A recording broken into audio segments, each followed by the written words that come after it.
지금 읽을 건 2015년 올해의 문제소설. 여기에 수록된 정이현 씨의 영영여름 이라는 작품이에요. 장편 전 안 괜찮아요. 제가 말로 읽으면 너무 힘들어요. 그거는. 오스카 와일드 단편집을 이북으로 받았어요? 그랬구나. 오늘 반납했는데.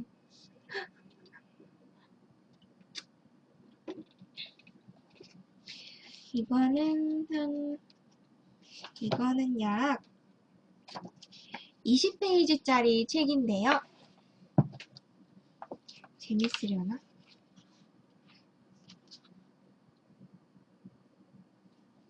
잠깐만요. 이거 노잼일 것 같아. 이거 노잼일 것 같아요. 다른 걸로 고를게요.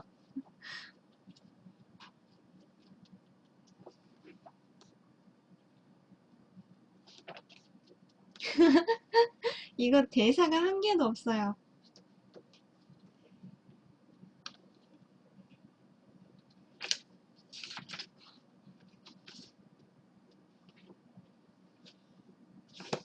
이건 안 돼. 쓸쓸한 거고.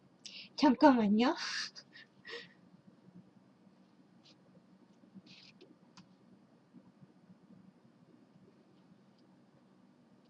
이런 걸로 하나 해볼까?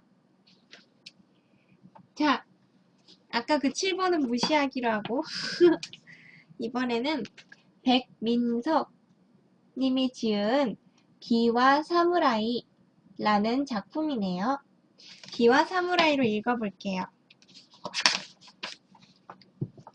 여자는 베란다에 빨래를 널다가 바구니를 내려놓고 창문에 다가가 섰다.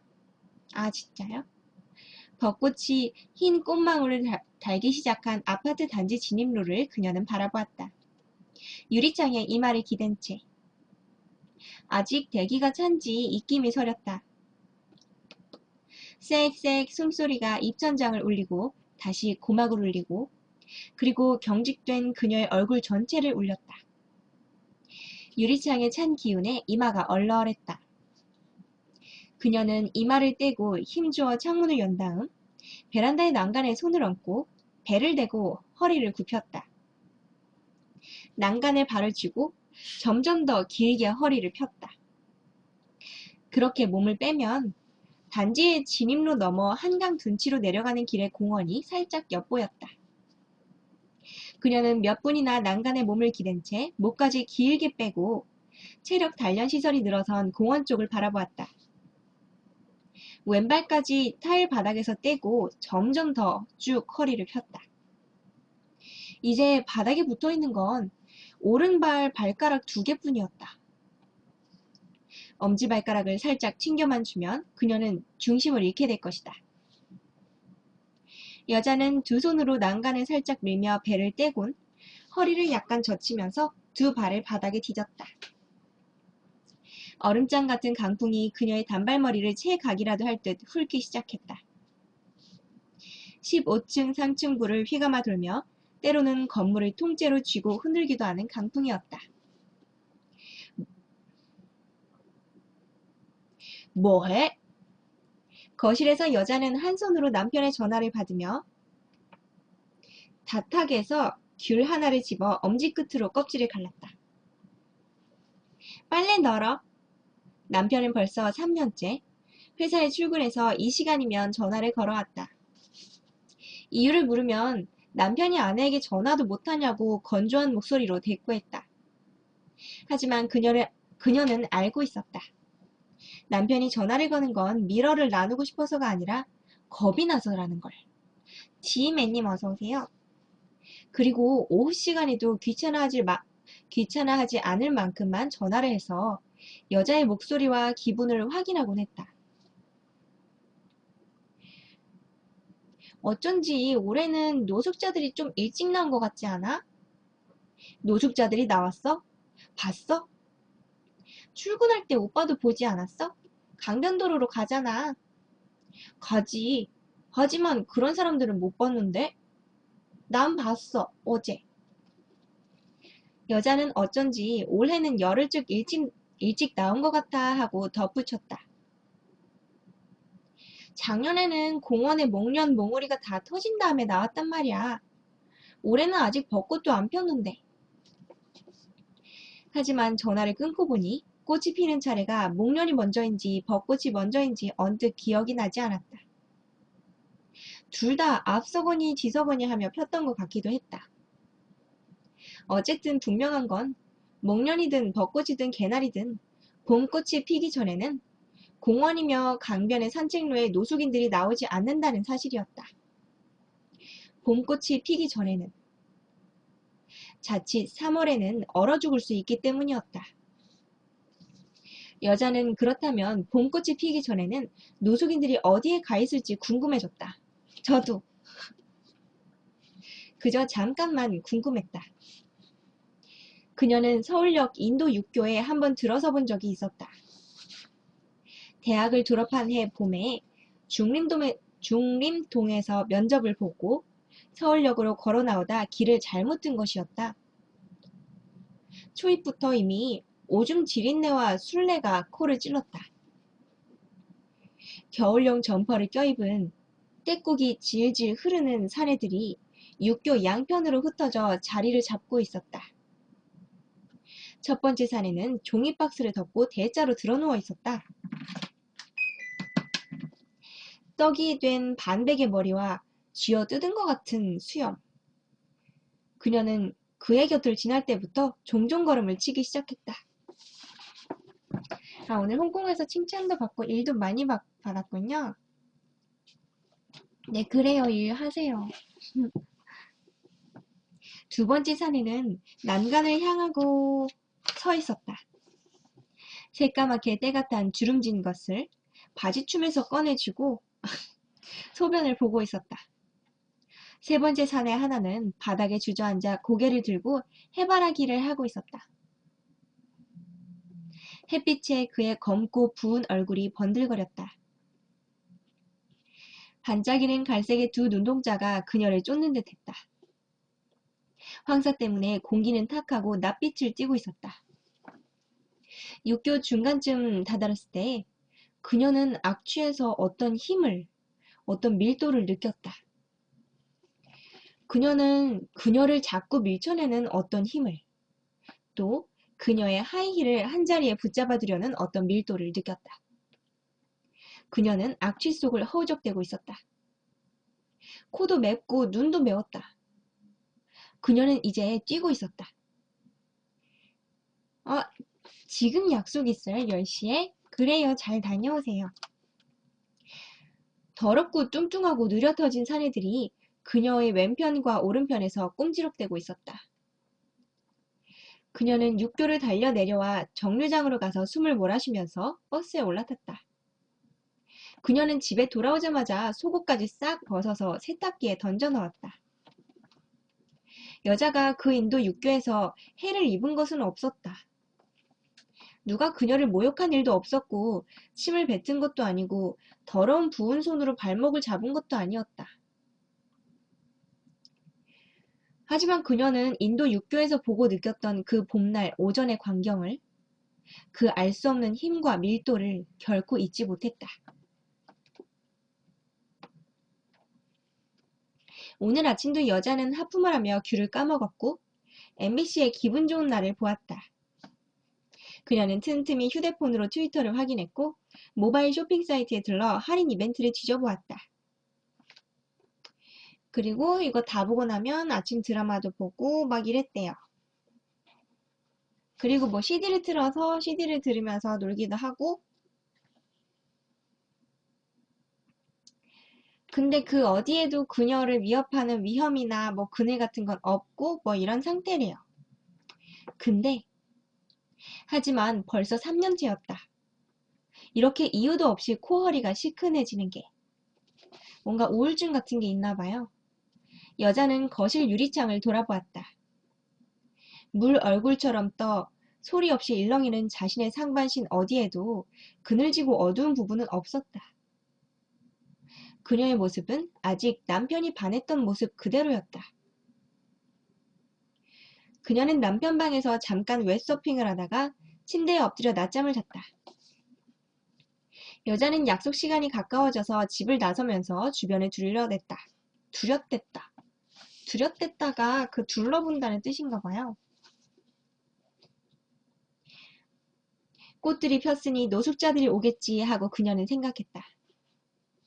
그녀는 9 정거장을 지나 버스에서 내려서야 똑바로 앞만 보고 걸었다. 긴님 어서 오세요. 어찌 넌 볼 때마다 눈이 빨갛냐? 남자의 말에 여자는 가볍게 어깨를 으쓱해 보였다. 눈 흰자 위에 핏발선 부위를 가릴 수 있는 컨실러가 있다는 얘기는 들어보지 못했다. 눈이 맨날 충혈돼 있나 봐요, 여자가. 얼굴에 잠시 비가 내린 거야.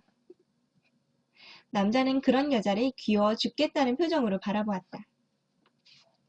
대학 새내기 시절 이후로 남자가 여자에게 줄기차게 지어 보였던 그 표정이었다. 그 표정이 좋아서 그녀는 그와 함께 다녔고 커플이 됐다. 그러다가 똑같은 표정을 다른 여자애들한테도 지어 보인다는 사실을 알게 되었다. 그 순간부터 그녀는 그가 징그러웠다. 그는 입대를 했고 그녀는 졸업을 했고 직장을 잠깐 다니다 지금의 남편을 만나 결혼했다. 그뿐이었다. 아프지도 않았다. 자기가 보기에도 여자는 아프지 않은 사랑만 해왔다. 너는 너무 애매하게 생겼어. 너의 삶도 그렇고 내 미래도 그럴 거야. 하고 여자는 편지로 이별을 통보했다. 헤헤야 헤헤님 어서오세요. 그때 남자는 군대에서 행군을 나가 있었고 배달 사고가 나서 편지를 읽을 수도 답장을 쓸 수도 없었다. 넌 언제나 얼굴에서 비가 올 거야. 이 모모 같은 계집애 평생 모모 속에서나 살아라. 하고 그는 2달이 지나서야 떨리는 필체로 답장을 썼다. 여자는 모모라는 단어를 알지 못했다. 뭔가 지금 한자가 써있어요. 남자는 여자보다 지적으로 우위에 서지 않으면 못 견디는 성미였다. 그녀에게 아는 척하며 스윙 음악 같은 재즈의 맛을 가르쳐준 것도 그였다. 그녀는 획수를 하나하나 세어가며 장마 사전을 찾았고 그래서 모모의 뜻이 수림이며 어두침침하고 우울하게 내리는 긴 장맛비라는 뜻이 있고 풀어서 쓰면 시름에 겨운 장마, 슬픈 장마라는 뜻도 된다는 사실을 알아냈다. 그런 남자를 여자는 지난해 여름 대학 선후배 모임에서 다시 만났다. 둘은 반가운 마음에 철없던 시절에 나눠 가졌던 저주는 다 잊고 시종 즐거운 미소를 지어 보였다. 헤헤님 어서오세요. 그때 그는 호프집의 유리창을 적시는 가는 비를 보며 80년대 동시 상영관 냄새가 풍기는 어떤 이야기를 들려주었다. 비와 사무라이는 뭐랄까 교훈담 같은 거야. 사무라이의 칼 놀림은 장마철 빗줄기 같아야 된다는 거지. 장마철 빗줄기? 그때 여자는 무슨 일본 영화에 대해 얘기하는 줄 알았다. 그녀는 다즐링의 티백을 컵에 담갔다 꺼냈다 하며 무표정한 얼굴로 남자를 바라보았다. 그녀의 저주와는 다르게 그는 소설가로 나름 성공해 있었다. 어느 일간지에서 주최하는 공모를 통해 소설가가 되었고 인터넷으로 검색하면 이름도 조금 나온다. 그리고 이번에도 남자는 사무라이 이야기를 꺼냈다. 사무라이들이 즐기던 경기 중에는 자기 배를 얼마나 더 잘 가르느냐를 겨루는 것도 있었대. 상대 배가 아니라 자기 배를? 웃기지? 웃을 일은 아닌 것 같은데? 여자가 정색을 하자 배를 가른다고 꼭 죽는 건 아니라고 남자는 덧붙였다. 아, 시크님도 주무실 거예요? 그래요. 내일 만나요. 일단 살아야 상대의 갈린 배도 보고 자기 배가 더 예쁘게 갈렸다는 걸 확인할 수 있을 테니까 하고. 그리고 승자는 갈린 배를 꿰맸다가 다 아물면 다시 시합에 나갔다고 한다. 여자와 남자는 뮤지컬 맘마미아의 낮 공연을 봤다. 남편은 코까지 고는 뮤지컬을 그는 한 번도 졸지도 않고 끝까지 즐겼다. 둘은 케이크하우스에서 간단히 이른 저녁을 먹고 버스 정류장에서 헤어졌다. 뭔가 이거 지금 다른 남자랑 이미 결혼을 했는데 여언님 어서 오세요. 이제 동창회 그 대학교 모임에 갔다가 옛날에 헤어졌던 어린 시절에 그 연애를 잠깐 했었던 사람을 만났는데 둘이서 뮤지컬을 보게 된 거예요. 근데 남편은 그런 거를 즐길 줄 모르는 사람인데 이 사람은 그런 걸 즐길 수가 있는 사람인 거예요. 약간 그 지적으로 그 뭐 그런 게 있나 봐요. 아, 내일부터 일할 거예요?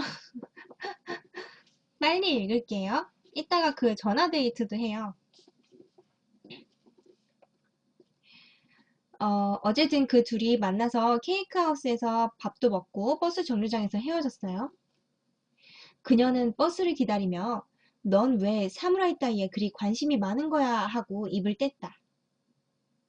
그때 채 말이 끝나기도 전에 그가 두 손으로 그녀의 머리를 감싸고는 이마에 입을 맞췄다. 재원스님 어서 오세요. 그녀는 놀라 뒤로 물러섰다. 이마에 그의 입술이 와닿는 순간 오랫동안 잊고 있었던 그의 부드러운 콧김이 느껴지는 순간 자기 안에서 무언가가 눈을 뜬 것만 같았다. 큰일 났네 이제. 목련꽃과 벚꽃 중 어느 것이 먼저 지금 약간 시간이 지난 것 같아요.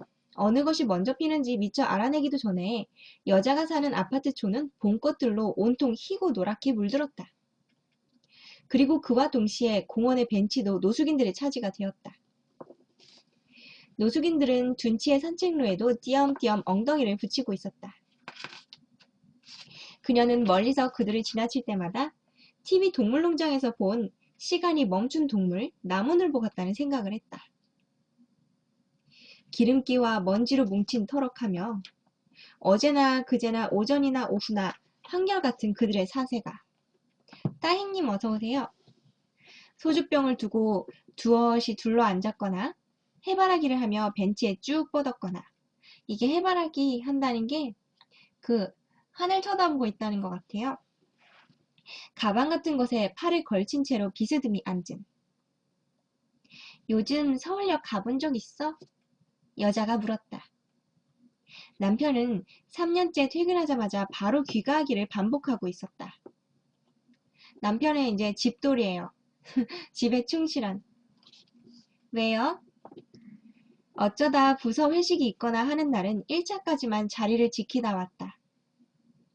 평소에 귀가 시간은 어김이 없었다. 오늘은 7시 5분에 현관문을 열었고 어제는 7시 10분이었다. 그제는 6시 55분이었고 지난달에 평균을 내보면 7시 1, 2분 정도가 될 것이었다. 서울역에 노숙자들이 사는 육교 있잖아. 여자는 방금 씻고 나와 주방 식탁에 앉은 남편의 얼굴을 바라보며 말했다. 그런 육교가 있어? 여자는 저녁을 먹으며 서울역 인도 육교와 그 육교에 사는 사내들에 대해서 말했다. 근처로 가지 말고 비행 둘러가. 그거 살 썩는 냄새야. 사람이 산채로 썩어 들어가는 냄새라고. CH과 DJ님 어서 오세요. 식사를 마치고 여자와 남편은 거실에 가 앉았다. 둘은 커피를 마시며 여자가 낮에 받아놓은 대만 영화를 봤다. 어제는 태국 영화를, 그제는 일본 영화를 봤다. 지난 3년간 둘의 저녁 시간은 거의 똑같이 라고 말해도 좋을 정도로 엇비슷하게 흘러갔다. 순전히 나라 잘못이야. 침실로 들어가 불을 끄며 남편이 말했다. 뭐가? 아무리 사람이 게으르다고 그렇게 살게 놔두면 안 되지. 어째서 그 사람들은 맨날 육교 위에 있는 거야? 나도 어렸을 적에 본 적이 있다고. 거지 하나가 육교 난간에 기대고 앉아서 사람들 다니는 쪽으로 두 발을 쭉 뻗고 있는데 양쪽 발바닥에 100원짜리만한 100원짜리만한 뻘건 구멍이 서너 개나 뚫려 있는 거 있지? 학교를 가려면 그 육교를 건너야 됐거든. 얼마나 씻지 않았는지 발은 온통 시커먼데 썩어서 균이 파먹은 건지 어디 다친 건지 뻘겋게 속살이 드러나 있더라고. 무서운 얘기 아니에요? 여자는 3년 전 이 아파트촌으로 이사와서 맞았던 첫 번째 봄을 떠올렸다. 목련꽃이며 벚꽃이며 개나리의 꽃잎에 천지를 거닐다 얼굴과 손발이 퉁퉁 부은 새까만 노숙인 선악과 마주쳤던 날을 떠올렸다. 목련과 벚나무들의 성긴 틈으로 언뜻 비치던 얼굴 선업. 하얀 꽃방석에 눌러앉은 몸뚱이 선업. 그들은 순백의 아름다운 세상에 끼얹어진 오물들 같았다. 멀리 간다고님 어서오세요. 10걸음쯤 떨어져서 걷는데도 오줌 지린내와 묵은 똥내가 진동했다. 새 보금자리를 튼 해의 첫 봄날은 그렇게 망가졌다. 여자는 그렇게 망가졌다고 여겼다. 자, 이제 생각하는 거 끝났고요. 토요일. 여자는 휴일 근무가 잡힌 남편과 함께 아침 7시에 아파트를 나섰다. 등에 맨 배낭에는 갈아입을 작업복과 장갑, 혹시 몰라 챙긴 속옷과 세면도구가 응급 약품 몇 가지와 함께 들어있었다. 파나마 모자도 챙겼다. 그녀가 구청 자원봉사센터에서 주선한 집수리 봉사를 마지막으로 나갔던 게 작년 늦가을이었으니까 6개월 만에 일거리가 들어온 것이었다. 자원봉사는 그녀가 요즘도 유지하고 있는 단 하나의 사회활동이었다. 이 여자가 결혼하고 나서 분명히 이제 결혼 생활에 무슨 문제가 없다는 걸 알고 있지만 그 생활에 조금 권태를 느끼고 있어요. 권태로움과 함께 약간 이제 우울해진 것 같아요. 집에만 있다 보니까. 그리고 모든 사회활동을 다 중지하고 그 이제 가끔 한 번씩 들어오는 이 자원봉사만 나가고 있나 봐요. 그녀에겐 교회도 직장도 동호회 활동도 없었다. 여자는 남편의 차로 의정부로 가서 남편을 보내고 다시 시외버스를 타고 포천시 송우리까지 갔다. 거기에서 약도를 따라 주택가로 들어섰다. 봉사 현장에는 낯익은 얼굴도 몇 있었다. 봉사 일을 하면서 알게 된 사람들이었다. 안녕하세요. 여자는 등산조끼 차림에 중년 사내에게 다가가 반갑게 인사했다. 사내도 그녀의 손을 잡고 흔들며 소리내 웃었다. 아, 이 친구는 새로 봉사센터에 등록한 미선씨야. 미선씨, 이 친구는 연락주라고, 이 친구는 연주씨라고 나랑 센터 동기야. 중년 사내가 같이 온 여자를 소개했다.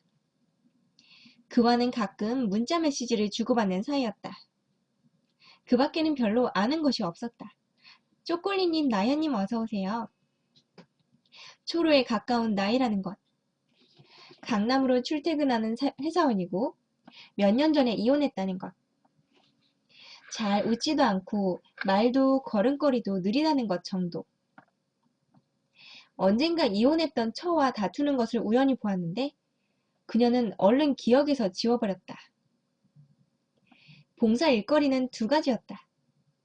중년 사내와 다른 둘은 차량이 들이받아 엎어진 담을 다시 쌓는 일을 했고 여자는 다른 봉사자 둘과 함께 옥상으로 올라가 옥상 바닥에 방수 페인트를 칠했다. 1시가 넘어서 다들 마당에 모여 중국 음식을 배달시켜 먹었다. 운동화가 다 망가졌네요. 어째요? 중년 사내 곁에, 여자가 말한 거네. 중년 사내 곁에 미선이라는 여자가 짜장면을 한 젓가락 뜯어 말고 여자의 발치를 가리키며 말했다. 그녀의 운동화는 초록색 방수 페인트로 반 넘어 물들어 있었다. 둘러앉은 사람들 사이에서 저런 어째 하는 소리가 들려왔다. 집수리는 저녁 7시가 넘어서야 끝이 났다. 마무리 쓰레질까지 하고 나왔다. 쓰레질이 빗자루질인가? 남은 일은 내일 일요일에 센터의 다른 팀이 와서 할 것이다. 그녀는 중년 사내의 차를 얻어 타고 서울까지 왔다. 운동화는 망가졌지만 그녀의 기분은 날아갈 듯했다. 여자가 아파트에 도착했을 때에는 8시가 가까워 있었다. 남편은 거실 소파에 앉아 뉴스를 보고 있었다. 그녀는 중년 사내 얘기를 했다. 아, 그 변태 이혼남 말이야? 남편이 호기심 가득한 얼굴로 여자를 돌아보며 말했다. 오빠는 그게 무슨 소리야? 그냥 불쌍한 사람이지. 여자만 보면 바지를 까고 오러를 해달라고 한다며. 그게 변태 아니야? 여자는 커피 같은 머그잔을 들고 소파로 오다 말고 걸음을 멈췄다. 나에겐 친절하게 잘해줬단 말이야. 하는 말이 혀끝에서 맴돌았다. 이거요? 그냥 몰라요. 그냥 아무런 물인데. 예니맹님님, 지찌님 어서 오세요. 여자는 공원에서 한강 둔치로 연결된 나무 층계를 내려가다가 어느 모자가 하는 말을 들었다. 지금 이제 시각이 약간 또 바뀐 것 같죠? 그 시간이. 엄마는 아이의 손을 잡아 끌면서 너도 커서 절이 될래? 하고 다그치고 있었다. 그녀는 층계를 내려가 둔치 산책로로 접어들 즈음 아이 엄마가 뭘 두고 그런 소리를 했는지 보았다. 두툼하게 겨울 옷을 껴입은 노숙인이 등받이가 없는 시멘트 벤치에 가랑이를 쩍 벌리고 앉아 있었다. 사칭하시면 훅 갈 수가 있대요. 성동구 전석환님 어서 오세요. 그녀는 10걸음쯤 사선을 그리며 노숙인과 넓게 사이를 벌리며 걸었다. 그래도 노숙인을 지나칠 땐 퀴퀴한 사타구니네가 코를 찔렀다. 이님 어서 오세요. 여자는 산책을 했다. 매일 오후 2시 해가 좋은 날이면 워킹화를 신고 한강이 흘러가는 쪽을 따라 20분쯤 걷다가 되돌아오기를 반복했다. 저기로 가시래요. 3년째였다. 휴일이면 남편을 끌고 나와 함께 걷곤 했다. 하지만 코스를 바꿔간다든가 밤 시간에는 산책을 나간다든가 하는 일은 없었다. 낮이더라도 비가 와서 시야가 어두우면 나가지 않았다. 노숙인들 때문이었다. 여자는 자기 행동 반경에 노숙인 몇이 어디에 있는지 일일이 다 꿰고 있었다. 단지 앞의 공원에는 윗몸일으키기 기구에 하나, 트위스트기 앞에 둘, 온몸 노적기 앞에 하나가 있었다. 둔치로 내려가는 나무 층계엔 일주일에 2번 꼴로 하나가 나와 앉아 있었고 40분 왕복 코스인 그녀의 산책로엔 100에서 200m의 간격을 두고 두어 명이 뚝뚝 떨어져 앉아 있었다. 마 사장님 어서 오세요. 주민과 트러블이 나기도 했다. 여자가 홈플러스에 가고 있는데 공원에서 한 사내가 고함을 지르고 있었다. 들어보니 어째서 공원을 노숙자들이 다 차지하고 있느냐는 얘기였다. 공원은 근린시설인데 당신들 때문에 정작 주민들이 사용을 못하고 있지 않냐고. 사내는 손등으로 코를 가리고 있었다. 상대도 물러서지 않았다. 노숙인 넷이 사내를 둘러싸고 얼굴을 바싹 들이대고는 입에 거품을 물었다. 노숙인 중 하나가 그러면 우리는 이웃이 아니고 뭔데 하고 소리를 높였다. 이 자식아, 내가 이래봬도 연대 나온 놈이야. 아이씨, 입에 썩은 쥐를 물고 다니나. 야, 니들은 씻지도 않냐? 좀 씻어라. 사내가 진저리를 치며 몇 걸음 물러섰다. 그러곤 더는 참기 힘들었는지 허리를 굽히고는 구역질을 하기 시작했다. 꺽꺽거리는 소리가 여자한테까지 들렸다.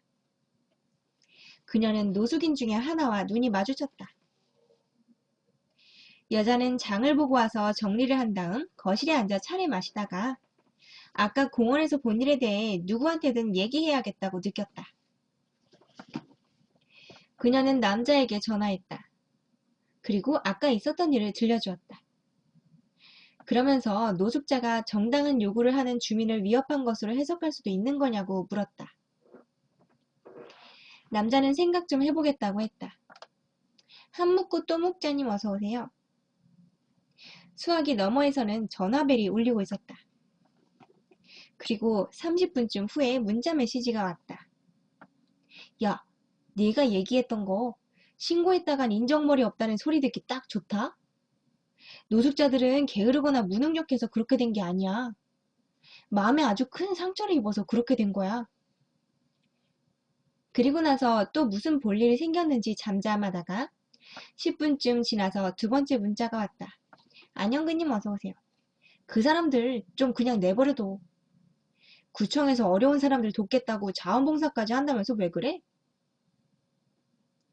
여자는 충고가 고맙기는 한데 자원봉사랑 노숙자 문제랑 무슨 상관이냐? 고 단문자를 보냈다. 왜 이거에 그거를 슬쩍 끼워 넣느냐고 따졌다. 이렇게 싸움이 일어나는 건가요? 부부 사이에? 아직 장마 시즌은 아니었지만 궂은 비가 사흘 밤낮으로 내렸다. 베란다 너머의 세상은 쥐색으로 물들었다. 해가 없어 거실은 낮에도 불을 켜두어야 했다. 빗줄기 입자가 얼마나 고운지 창문에 물방울 하나가 맺히려면 꽤 긴 시간이 지나야 했다. 하지만 그런 비가 하루 종일 사흘이나 내려서 여자가 다니던 모든 길과 도로를 어두운 빛으로 물들였다. 그녀는 남편이 출근하자마자 침대로 돌아가 잠을 잤다. 잠이 오지 않으면 소파에 누워 챗 베이커의 트럼펫 소리를 들었다. 이거는 그 아까 맨 처음에 제가 말했던 음악 CD 들었다는 그거예요, CD. 그러다 선잠이 들기도 했고 깨면 베란다에 나가 아파트 진입로와 공원을 살폈다. 찻길 쪽엔 낮 시간인데도 가로등불이 들어와 있었다. 하지만 그 때문에 공원 쪽이 더 어두워 보였다. 그녀는 다시 소파에 누워 잠을 청하며 아몬드 초코볼을 씹어 먹었다. 여자의 얼굴에서도 침침한 비가 내렸다. 그녀는 울지 않기 위해서라도 잠을 자야 했다. 약간 우울증에 걸린 것 같죠? 저녁이면 아침에 새로 뜯은 초코볼 통이 반 넘게 비곤했다. 이러단 돼지가 될 테지. 하고 충혈된 눈을 거울에 비추어 보며 중얼거렸다. 그리고 마침내 비가 그치고 해가 났을 때 그녀는 남자에게 전화를 걸었다. 오늘은 무슨 일로 얼굴에 비가 내렸으려나? 남자는 구 서울역사 앞에서 여자의 흐트러진 옆머리를 만져주었다. 그녀는 그의 손길이 와닿는 게 싫지 않았다.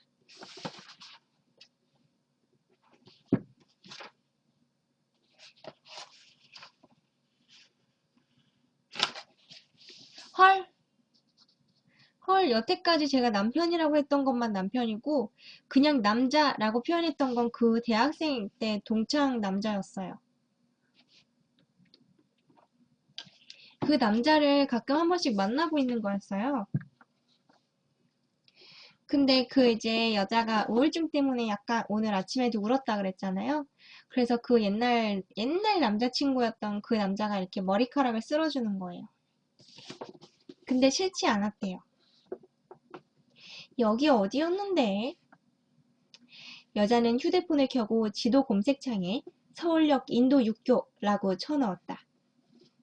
잠시 후 그녀는 오른편으로 몸을 돌려 성큼성큼 앞으로 나아갔다. 겨우 몇 발자국 앞이었다. 믿을 수가 없었다. 기억에는 100m 정도는 뛰었던 것 같은데 겨우 몇 미터 앞에 인도 6교가 있었다.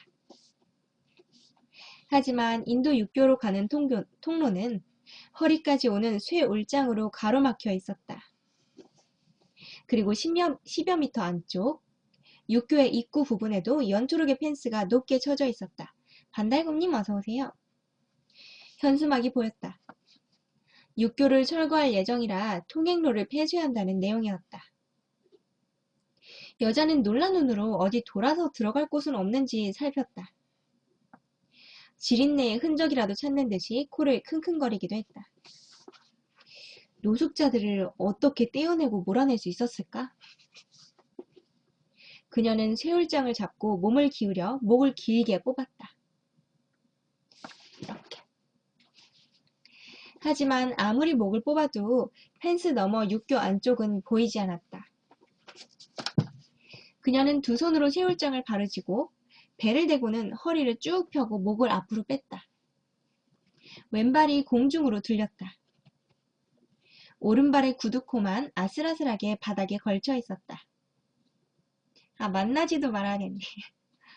그녀는 입을 꾹 다문 채 왼발을 허공에서 흔들면서 몇 번이나 그러고 있었다. 남자는 여자가 균형을 잃고 휘청하자 허리를 잡아 끌었다. 허리를 잡았대요. 그는 그녀를 길 건너 투썸 플레이스로 데려갔다. 육교가 저렇게 된 줄 난 몰랐어. 여자가 컵을 내려놓으며 말했다. 그러고는 표정이 지워진 얼굴로 한참이나 말이 없었다. 그러다가 어느 순간 입술을 쭈그러뜨리고 핏발선 눈에 초점을 흐리더니 울상을 지었다. 이 여자가 맨날 눈이 충혈돼 있던 게 알고 보니까 매일 울어서 그런 거였네요. 하지만 그녀의 기분은 점차 되살아나고 있었다. 내가 옛날에 널 왜 찼었는지 알아? 피스트니스 폭신님 어서오세요. 내가 너무 애매하게 생겨서 그랬어. 여자가 문득 생각난 듯이 톤을 낮춰 으르렁거렸다. 그러고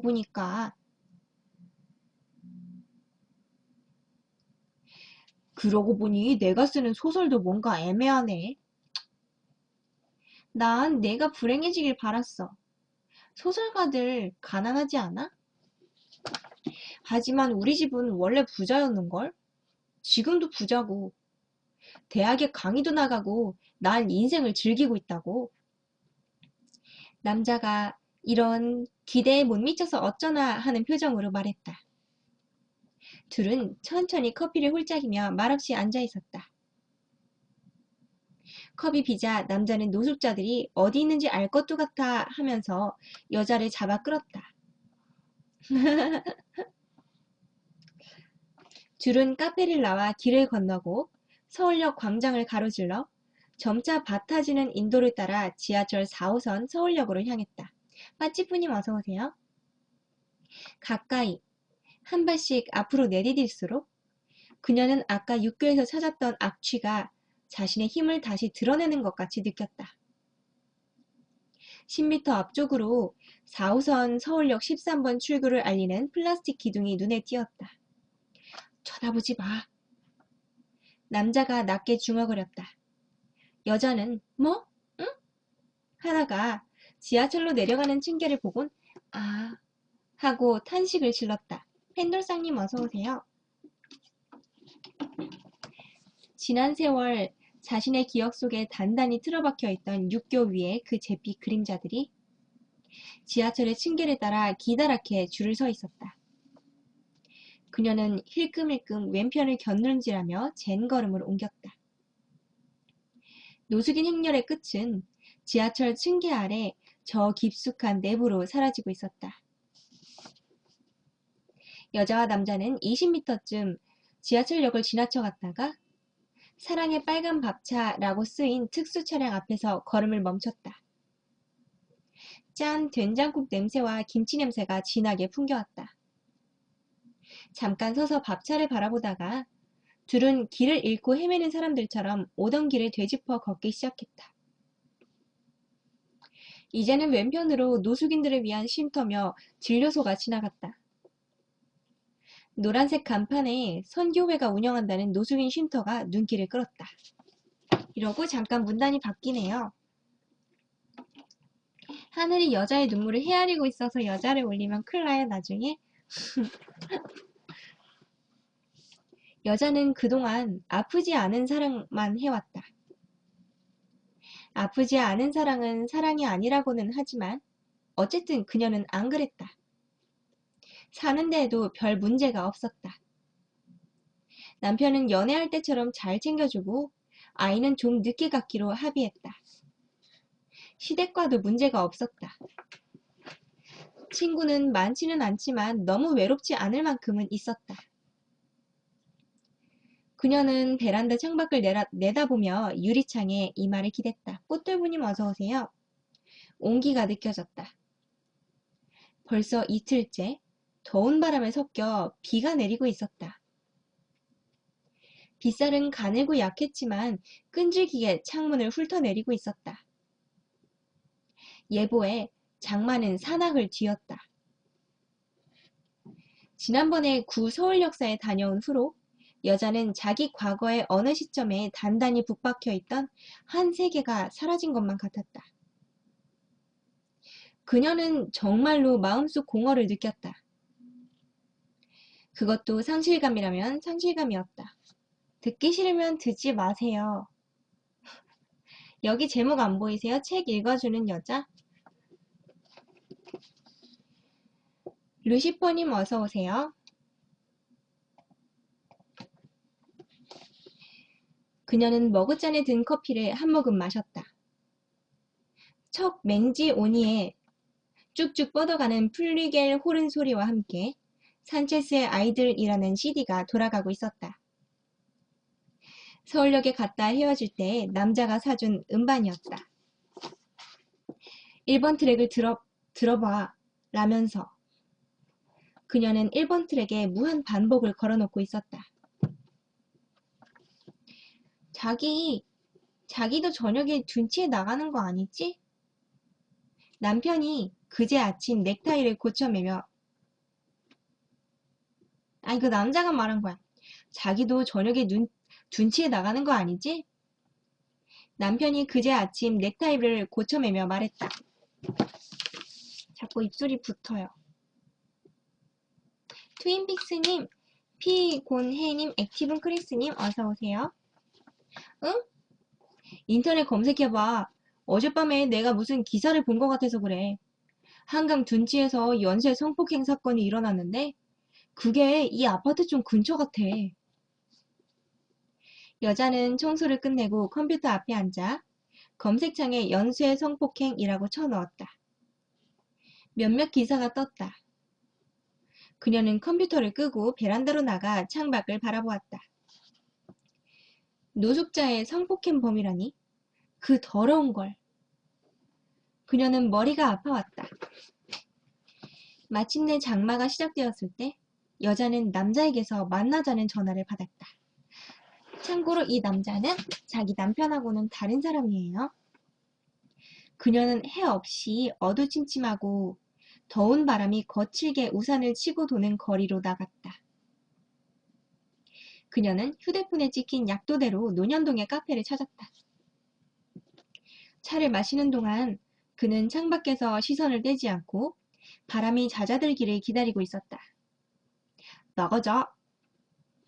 남자는 크로스백에서 단 렌즈가 볼록 튀어나와 있는 미러리스 카메라를 꺼내 들었다. 사무라이 정신을 만끽해보자고. 둘은 카페를 나와 골목으로 꺾어 들어가 비탈길을 올랐다.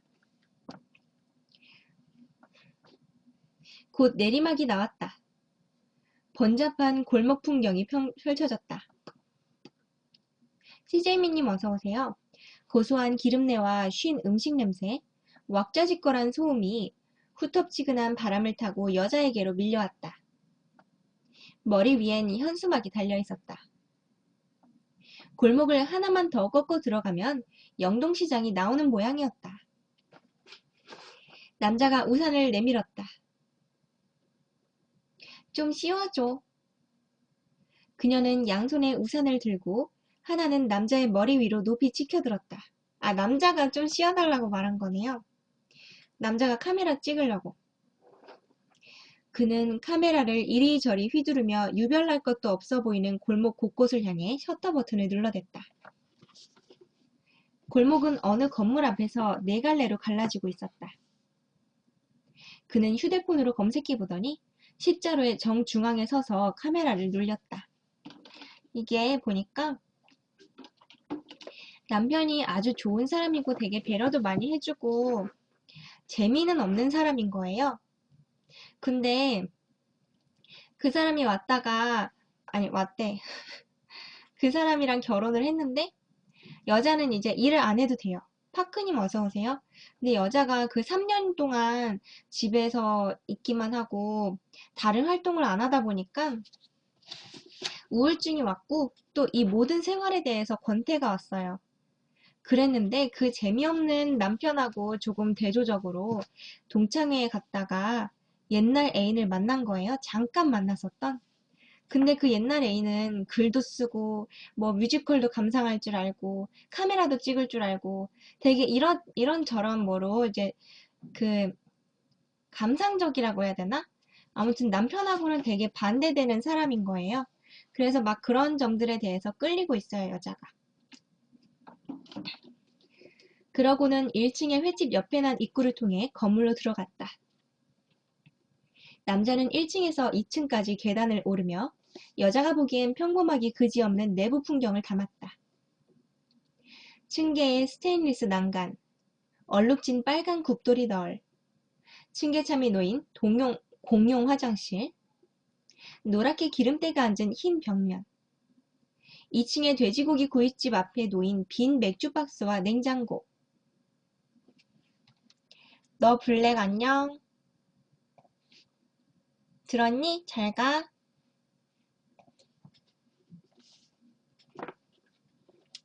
냉장고까지 했는데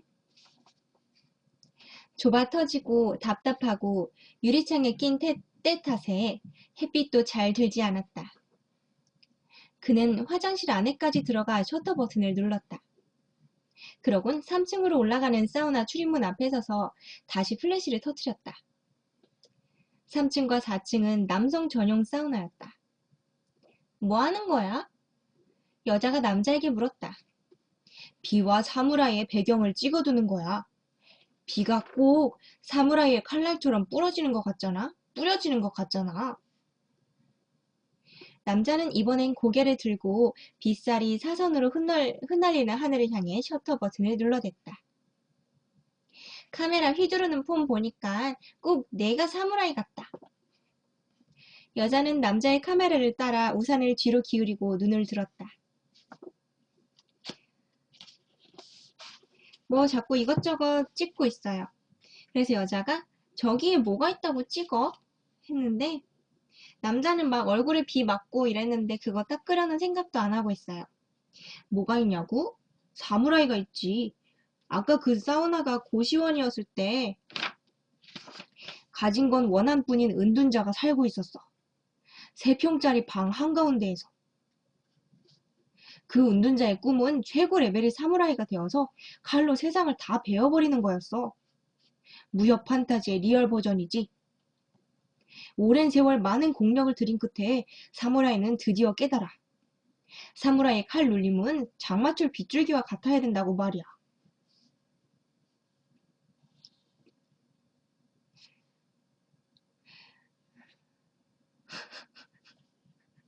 그리고 마침내 그 사무라이 은둔자는 자리를 떨치고 일어나.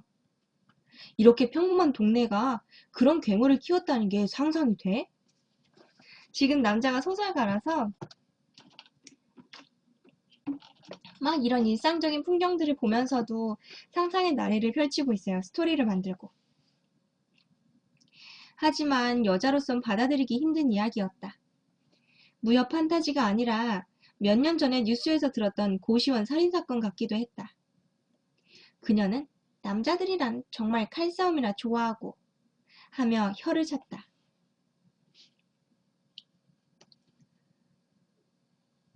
버스 정류장에서 여자는 우산을 접고 버스를 기다렸다. 집으로 가는 버스의 번호판이 보이자 그녀는 돌아서서 나 갈게 하며 우산을 폈다. 그때 남자가 우산 속으로 불쑥 들어왔다. 그러고는 두 손으로 그녀의 얼굴을 감싸쥐곤 입을 맞췄다. 엉겁결에 당한 일이라 그녀는 입을 다물 수도 없었다. 그의 혀가 입속으로 들어와 돌아다녔다. 침에서 아메리카노의 쓴맛이 전해졌다. 여자는 집으로 돌아가는 동안 휴대폰에서 남자의 번호를 지웠다. 그를 다시는 보지 않을 셈이었다. 하지만 그의 휴대폰에 있는 자신의 번호까지 지울 수는 없었다. 아파트촌에 거의 도착했을 때 그에게서 춘향이님 어서 오세요. 수수께끼 같은 문자 메시지가 왔다. 세상은 조만간 미친 사람들로 가득 찰 거야. 난 아직도 널 사랑해. 그리고 이렇게 덧붙여져 있었다. 난 아무 짓도 안 했는데 왜 세상은 날 증오하는 거지? 흐흐. 그렇지만 그녀는 무슨 얘기인지 알고 싶지도 않았다. 이 남자가 이제 뭐 스토리도 짓고 그러한 감수성이 있는 남자긴 하지만 조금 중이병도 있는 거예요. 약간 그 이제 이 여자의 남편이 되게 현실에 충실한 사람이라면 이 사람은 그런 면이 좀 부족한 거죠. 그래서 유부녀한테도 막 이렇게 들이대는 거고. 지금 밤 10시 35분이에요. 그날 저녁 여자는 남편과 싸웠다. 고구마님 어서 오세요. 남편은 오늘도 7시 5분에 귀가했다. 그러고는 자기 빨래를 챙겨 세탁기에 넣고 손발을 씻은 다음 식탁에 앉아 그녀가 밥상을 다 차리고 자리에 앉기를 기다렸다. 하지만 그녀는 자리에 앉는 대신 주방 싱크대에 허리를 기대고 섰다. 오빠는 친구도 없어? 왜 맨날 7시 땡 하면 집에 들어와? 무슨 소리야? 남자가 좀 어울려도 다니고 모임도 갖고 그래야지. 직장 선후배도 집에 데려오고 과장이 벌써 몇 년째야. 이제 좀 늦게 들어오라고 외박도 가끔 하고. 남편은 묵묵히 저녁을 먹었다. 김빵가님 어서 오세요. 여자는 자기를 애 취급한다느니 환자 보듯 한다느니 정신 나간 여자 보듯이 하는 그 눈빛이 마음에 안 든다느니 하며 숨도 돌리지 않고 쏘아댔다. 그러는 동안 남편은 밥 한 공기를 다 비웠다. 그리고는 반찬 그릇까지 싹 비우고 물을 한 잔 마셨다. 이제는 어쩔 수 없이 그녀가 하는 말에 뭔가 대꾸를 해야 할 차례였다. 남편이 수저를 내려놓고 두 손을 가지런히 식탁에 올려놓으며 고개를 들자 그녀는 덜컥 겁이 났다. JSY님 어서 오세요. 우리가 왜 이 아파트로 이사 왔는지 벌써 잊었어? 3년 전에 말이야. 그 대출이자 갚으려고 내가 담배까지 끊었다는 거 기억 안 나? 남편은 식탁에서 일어나 천천히 빈 그릇들을 챙기기 시작했다. 여자는 몇 걸음 물러났다. 남편은 자기가 먹은 그릇들은 싱크대에 넣고 여자 밥그릇의 밥은 음식물 쓰레기통에 넣었다. 그러고는 커피 메이커에 커피를 덜고 물을 넣고 전원을 켠 다음 다시 식탁에 가 앉았다. 연주야, 난 너랑 같이 100살까지 살다가 늙어 죽었으면 좋겠어. 다른 사람은 아무도 필요 없어. 내 말대로 내가 사회생활을 다 하더라도 난 너를 혼자 놔둘 수는 없어. 그러면 아마 간병인을 이 집에 들이겠지? 그리고 간병인한테 어떤 일이 있어도 너한테서 눈을 떼지 말라고 시킬 거야. 그러면 좋겠어? 커피 메이커에서 끓는 소리가 그쳤다. 남편은 일어나 머그잔을 꺼내 커피를 담곤 불 꺼진 거실의 소파로 가 앉았다. 하지만 오늘은 텔레비전을 틀지 않았다. 그냥 어스름에 잠겨 말없이 커피를 홀짝였다.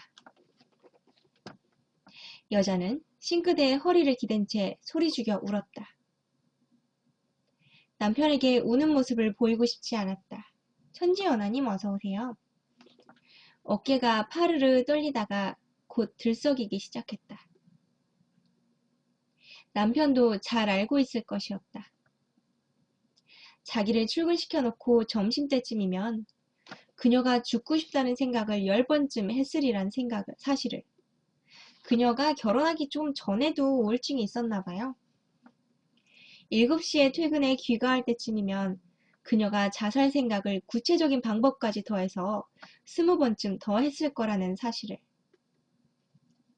베란다 난간에 배를 걸칠 때마다 이대로 발가락 2개만 더 떼면 떨어지겠지? 하고 생각한다는 것을. 그래서 남편은 오전 10시면 세상 없어도 확인 전화를 하고 틈만 나면 전화에 목소리를 들어보고 저녁 7시면 반드시 귀가하는 것이다. 어쩌라고님 어서 오세요. 그 같은 일을 3년째 하루도 빼놓지 않고 계속해오고 있는 것이다. 근데 이 남편이 지금 여자를 위해서 이렇게까지 애쓰는 건데 여자는 그게 이제 나름대로 또 답답하기도 하고 이런 거예요. 그리고 여자는 3년 전에 그 끔찍한 생각을 자신이 정말로 행동으로 옮겼다는 사실을 떠올리곤 몸서리쳤다. 그때의 약물 과용 후유증으로 그녀의 간은 아직도 제 기능을 발휘하지 못하고 있었다. 그래서 이곳으로 이사 온 것이다. 지푸라기라도 잡는 심정으로. 아파트의 조망과 생활환경이 나은 강남의 이곳으로 이사까지 했던 것이다. 결혼한 지는 3년보다 더 됐는데 3년 전에 이 여자가 자살 시도를 했기 때문에 몸이 너무 안 좋아져서 여기 이제 환경이 좋은 곳으로 이사를 했대요. 근데 이사하면서 대출을 받게 된 거예요. 그래서 그 대출 이자를 갚기 위해 남자가 담배도 끊은 거고. 페이님 어서 오세요. 나도 아파. 칼날 100개로 가슴을 갈기갈기 찢어놓는 것 같아. 그렇지만 너만 건강하다면 난 잘 해낼 수 있어. 고개를 드니 남편이 앞에서 허리를 굽히고 들여다보고 있었다. 날이 정말 어둡구나. 아직 초저녁인데. 이러다가는 올겨울에 정말로 검은 눈이 올지도 몰라. 검은 눈. 이제 장마도 깊어가고 있었다. 수림은 이 땅에서 여자가 갈 수 있는 모든 장소에 머무르며 비를 뿌려대는 것만 같았다. 여기 나온 지금 수림이라는 단어가 아까 옛날에 그 동창 남자친구한테 그 저주를 받았던 그 한자어였죠. 그리고 이 수림이 그 슬픈 장마 뭐 이런 뜻도 된다는 것도 알게 됐고, 수림은 이 땅에서 여자가 갈 수 있는 모든 장소에 머무르며 비를 뿌려대는 것만 같았다. 이렇게 나왔네요. 그녀가 갈 수 있는 모든 곳을 깊은 속까지 젖게 하고 있는 것만 같았다. 하지만 이제 그녀는 암만 날이 굳어도 우산의 판쪽까지 두르고서라도 밖으로 나갔다. 장화를 신고서라도 외출을 했다. 이제 이 여자가 힘을 내고 있는 거예요. 노숙인들은 이제 문제가 아니었다. 서울역의 인도 육교에도 여자의 머릿속에도 더 이상 노숙인들은 살고 있지 않았다. 공원과 둔치 산책로에도 노숙인들은 없었다. 장맛비를 피할 때에도 피할 곳도 마뜩 차는 데다가 연쇄 성폭행 사건 이후로 자율방범 순찰대가 구성되어 밤낮으로 산책로를 훑으며 노숙인들을 귀찮게 하고 있었던 것이다. 주민들도 흥분 상태에 있었다. 그녀도 보았다. 며칠 전 한 건장한 아파트 주민이 공원 벤치에 앉아있던 노숙인을 때릴 듯이 위협해서 쫓아내는 것을. 그 노숙인이 이 여자한테 무슨 의미냐면 옛날에 지나다가 우연히 그 노숙인들을 가까이서 한번 보게 된 거예요. 그게 3년 전에 이사 왔던 첫날인 것 같아요. 근데 가까이서 봤는데 너무 그게 끔찍한 기억으로 남아버렸어요. 그래서 이 여자한테는 이게 그 바깥 세상에 대한 두려움이나 뭐 이런 거에 상징물처럼 그 노숙인들이 자리 잡고 있었어요. 근데 이제는 그 노숙인들도 막 여러모로 쫓아내지고 있고 자기 정신 상태도 조금씩 건강해지고 있는 것 같아요.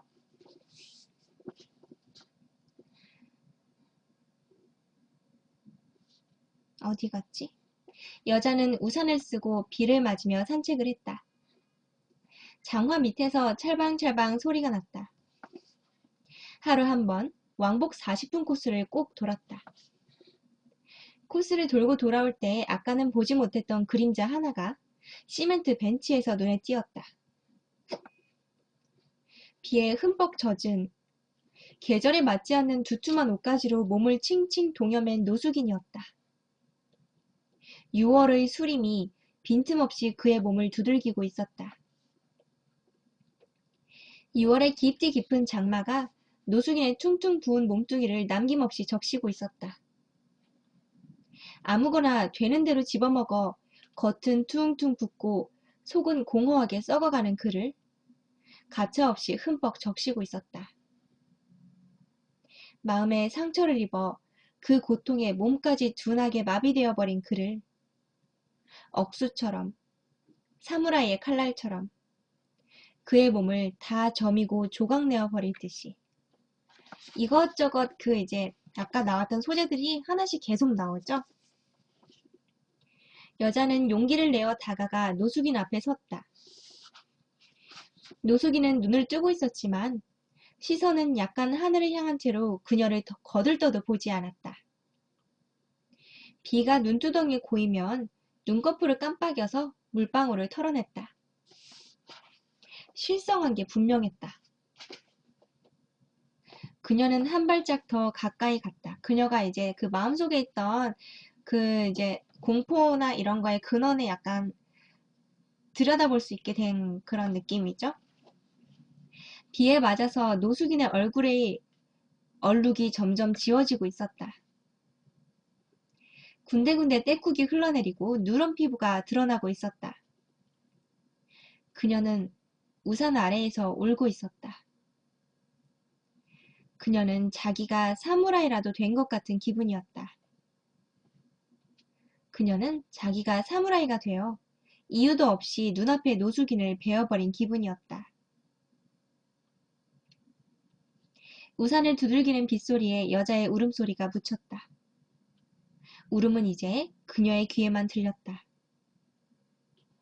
그녀는 무언가 말하려 했지만 이번에는 울음에 자기 말소리가 묻히고 막혀버렸다. 그저 입만 몇 번 뻥긋거릴 수 있을 뿐이었다. 그녀의 우느라고 일그러지고 흔들리는 두 눈에 노숙인은 씻겨내린 떼국과 함께 쥐색의 꾸정물로 흘러내리고 있었다. 꾸정물로 흘러내려 빗물과 함께 20cm쯤 불어난 한강으로 빠르게 쓸려 들어가고 있었다. 여기까지예요.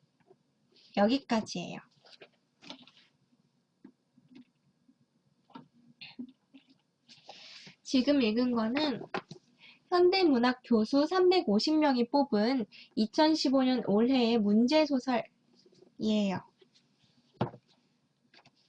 문제소설 중에서 백민석의 비와 사무라이였네요. 되게 이거 좋다. 마음에 든다, 소설. 비와 사무라이. 어쨌든 간 이제 서서히 잘 치유되는 걸로 끝났죠. 그 남편의 꾸준한 지지 덕분에. 근데 그 남편의 꾸준한 지지가 중간에 그것마저도 막 실증나고 이랬긴 했지만 어쨌든 잘 되고 있는 것 같아요. 네꾸님, 당신은 내 마음의 100점! 감사해요, 네꾸님.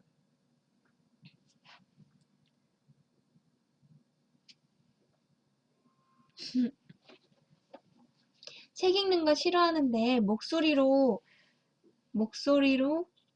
제 귀를 기울이게 해주네요. 인 건가요?